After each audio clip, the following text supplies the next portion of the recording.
protects your internet traffic with cutting-edge security technologies ensuring strong and reliable encryption between your device and the VPN server. NordVPN is based away from EU and US jurisdictions and is not required to collect your personal data nor information. The CyberSec feature automatically blocks suspicious websites so that no malware can infect your device. If you need an extra high level of online security and privacy, use double VPN to encrypt your internet traffic, not once but twice. With a single NordVPN account, you can protect up to 6 devices at the same time. NordVPN is available for Windows, macOS, Android, and iOS. Start protecting yourself on the web at nordvpn.org/fireandblood or use code fireandblood and save 66%. Hey guys, in this video I'm bringing the second part of a seemingly legit outline for episode 5 of the final season. The first part saw Cersei killing Sansa in front of Jon Snow. It was basically Sansa or Jon, so Sansa decided to drink a poisoned wine on Cersei's order, sacrificing herself in order to save Jon from being brutally killed. It was quite heartbreaking, but unfortunately I have to warn you that this episode sees many more deaths, and I have to warn you that this list includes some fans' favorite characters. The first half also sees Dany in a life-threatening situation, the same that resulted with her mother dying, as well as Jon's and Tyrion's as well.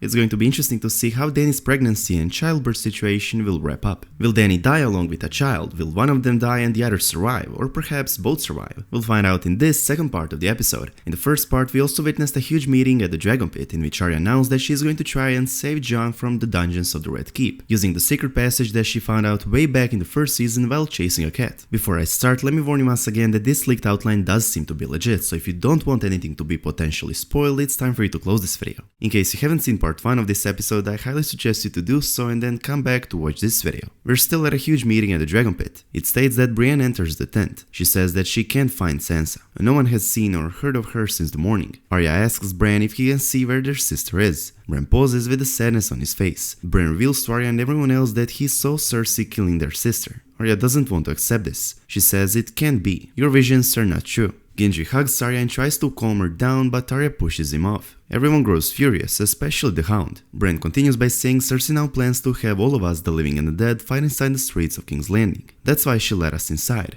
When the battle starts, she intends to burn the entire city down with wildfire. We need to find a way to stop her. Davos says it was a trap. Tyrion nods in shock and says we all are in a trap. Tyrion asks Bran if he's seen where the Night King is and if there is enough time for them to leave and seek refuge somewhere else. Bran answers with, I'm afraid not. If we leave this city, we are going to be slaughtered. We might not be able to see him, but the Night King and his army are just outside the city walls. And if we stay here, we are going to be burned alive. Tyrion replies, on which Arya responds with, not if I get to Cersei first. Jaime then replies to Arya, even if you somehow manage to sneak into the castle, you will not be able to pass the mountain. No one is. Arya looks towards the Hound. Lord Glower says if only the Dragon Queen was here to strike Cersei with her dragons and burn her alive inside her keep. On which Jaime responds that there's wildfire beneath the Red Keep too, and Tyrion continues by saying it will result in the entire Red Keep being burned down along with Jon Snow. In the heat of a meeting, they hear a horn being blown. The Night King and his army of the dead have attacked the city walls. The battle for King's Landing has started. In part 1 of this episode, we witnessed Sansa's death, and now Bran informs Arya and everyone else about it.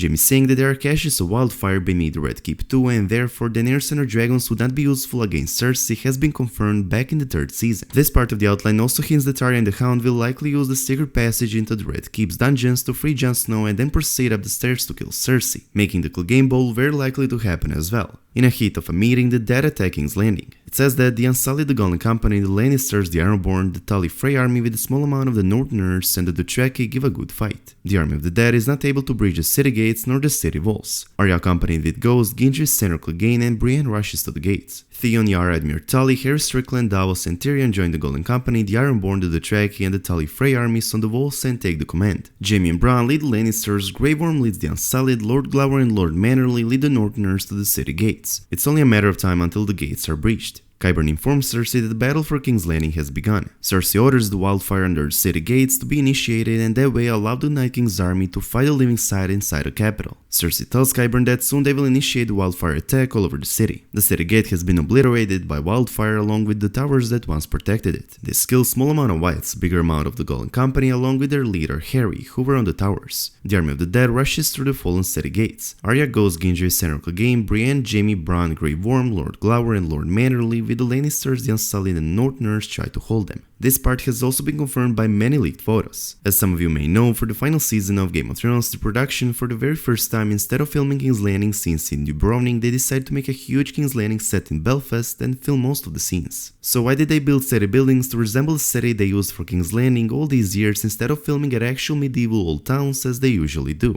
That's because Game of Thrones is not allowed to burn cities to the ground. As you can see in these leaked photos, the set has been modified to appear burned down with a huge breach between demolished towers. The city gate has been obliterated and the towers that once protected it have fallen, just like the outline states. It continues by stating that Ghost, Lord Glower and Lord Mannerly perish first. Yara dies on the city walls by saving Theon. During the battle, the Whites swarm Arya. She fights back but is eventually tackled by Whites. Gendry, Brienne and Jaime see this and start running towards Arya. It's Jaime who saves Arya at the last minute. Jaime is stabbed numerous times in the process. Jaime collapses, we see him dying in Brienne's arms. Jaime's last words are, "I fulfilled my promise." This part of the outline sees many main characters dying. Sure, seeing another and the last direwolf die as well as Yara sacrificing her life to save Theon is going to be very sad, but not as sad as seeing one of our most favorite characters dying in such an honorable manner. Jaime has fulfilled his promise to Arya's mother. He protected his daughters as best as he could and he even saved Arya with part of Ned Stark's own Valyrian steel sword. This Jaime's ending has been foreshadowed back in season 5 episode 4. In that episode, Bran asked Jaime how would he like to die and Jaime responded with, "In the arms of the woman I love." That woman would be Brienne.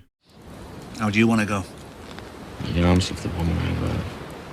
The outline then states that the Night King arrives with his undead dragon. He starts burning down a huge portion of the capital, King's Landing dome first. Tyrion orders men to start firing scorpions against the Night King's dragon and to start catapulting wildfire against his army. There are no bolts to be fired nor wildfire to be catapulted, it's all gone on Cersei's orders. The Night King burning down a huge portion of the capital including King's Landing dome using his undead dragon has also been confirmed by many leaked photos. Here you can see the King's Landing dome that has been burned down. How can I know for sure that this is the Night King's doing rather than the result of Cersei using wildfire and burning down the entire city? Even though burnt King's Landing set would seem to support the theory in which Cersei burns down the entire city, the answer is no. Wildfire is not the reason this part of King's Landing set is being burned down, it's Dragonfire. How do I know? It's simply due to the fact that the show built a King's Landing set mainly to do live pyrotechnics. It means that some parts of the capital will be burned down by a dragon as Dragonfire in Game of Thrones is portrayed by live pyrotechnics. Basically, Cersei's plan to have the living and the dead fight inside King's Landing will come true, but her burning them all with wildfire will not, or at least not yet. The Night King's dragon that is responsible for a huge portion of the capital being burned down has also been spotted on King's Landing set. Yes, dragons are visual effects magic mostly. However, when performers have to interact with dragons, a number of methods are used to make it work. For example, if Dany had to touch the dragon's head, any dragon head shaped object will do, such as this one used when the dragons were babies. This is the Night King touching Viserion's head in the last season. If actors have to actually mount a dragon, part of its spine has to be physically recreated, which is exactly what this massive contraption on King's Landing set is. This massive contraption being on this very same set means that the Night King will at some point decide to land in King's Landing, perhaps in the final episode. Anyways, the outline then states that we're back at Dragonstone. Kinvara tells Jorah about the necessary sacrifice that is required for the Great War to be won. Kinvara tells Jorah the only way for Dany to survive is with the death of her unborn child. Jorah kills Kinvara. Daenerys gives birth to twins. Everyone is alive and well. Jorah tells Sam that he's saved his life twice now. The battle for King's Landing rages. Many soldiers as well as innocent people die. The Night King continues burning down King's Landing, Davos dies. The episode ends with a shot of a secret passage into the Red Keep. We see Jaime with Needle and Sanor Clegane with Widow's Veil entering the tunnels. This ending is coming as both a huge surprise and as a popular theory finally kind of coming true. Jaime's died saving Arya, but he's now heading to the Red Keep to kill his mad sister with the Hound?